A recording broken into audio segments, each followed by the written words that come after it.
Oui, c'est très important pour nous de communiquer et de mieux nous faire connaître pour avoir plus de familles et de chauffeurs qui sont volontaires pour accueillir.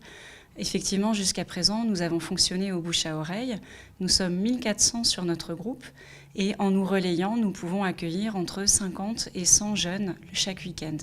Mais ce n'est pas suffisant puisqu'ils sont plusieurs centaines, toujours bloqués à Calais. Et donc, nous avons besoin de renforts, notamment parce que le froid va bientôt arriver, c'est l'automne, bientôt l'hiver. Les exilés sont privés de tentes, de sacs de couchage, de chaussures, de vêtements qui sont raflés par la force publique. Et donc, ils ont vraiment besoin, pour tenir le coup et survivre, qu'on puisse les aider le week-end à reprendre des forces. Donc, en fait, nous avons fondé le collectif Migration 59 pour réunir des citoyens qui n'étaient pas d'accord, qui ne sont pas d'accord avec la politique qui est menée à Calais contre les migrants, qui est une politique très, très lourde de dissuasion, qui utilise la violence et des conditions matériellement très difficiles pour les inciter à disparaître. Et donc nous, conformément au droit international, conformément à notre image de la démocratie, nous avons souhaité nous mobiliser, mais comment ? Et donc on a eu l'idée de ce collectif pour proposer un type d'action qui est à la portée de tous.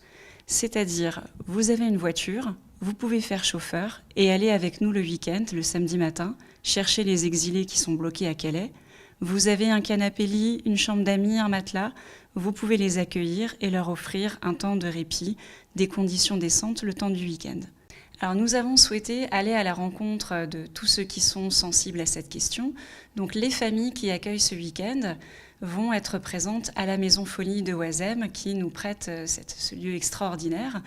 Et nous avons eu envie de faire quelque chose de festif. Donc nous sommes soutenus par un certain nombre d'artistes, notamment de la compagnie Artrac. Et donc de 14h ou 13h30 jusqu'à 19h, nous avons une programmation de concerts, folk, rap, percussion, théâtre de marionnettes, lecture musicale, programmation pour adultes, jeunes publics, tout ça dans une ambiance festive avec une buvette, un bar, etc.